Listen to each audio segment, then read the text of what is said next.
Welcome back, everyone. Arizona's stay-at-home order was extended, as you know, for 2 weeks, but we know some businesses are starting to come back to work. So we want to check in with Susan Campbell, 3 on Your Side, who's looking at the possibility of how employers really need to be careful about who they start to bring back and when they start to do this. We know it's a big process, Susan. Absolutely. There are a lot of questions, obviously, about this returning to the office phase that we're starting to get into. Is it safe? What precautions is my employer taking? We know many employers are considering bringing workers back in phases, and it may seem like it makes sense to ask older workers or people with compromised immune systems to continue working remotely. But labor attorneys say it's a bad idea and could lead to discrimination claims.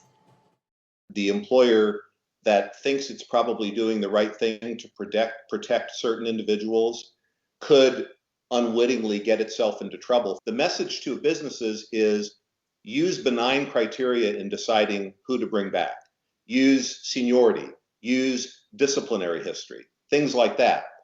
Those don't invoke protected characteristics, but you can't order who you're going to bring back based on things like pregnancy, age, and disabilities. You just can't do it. When people return to the office, John Belaitis says employers should be following CDC recommendations. And coming up new at 7, we're tackling the question, can your employer force you to return to the office? I'm 3 on Your Side, Susan Campbell.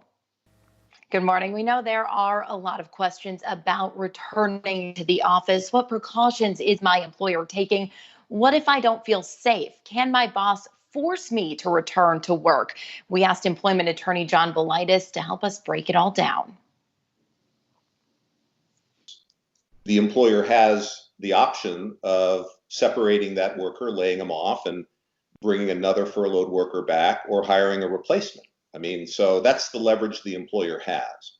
But what we have to keep in mind, and particularly in the context of this pandemic, is that federal law requires all employers to provide safe workplaces.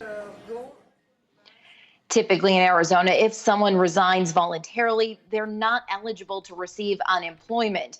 But Belaitis says expanded unemployment compensation benefits during this pandemic could protect those claims. If there is a bona fide concern and they stay at home, and then the employer terminates their employment because they won't come back, they still may have a chance to maintain their unemployment compensation, but they need to consult with DES about that to see if their concerns rise to the level that will enable them to do that. Belaitis says employees with concerns can also contact OSHA. Back to you.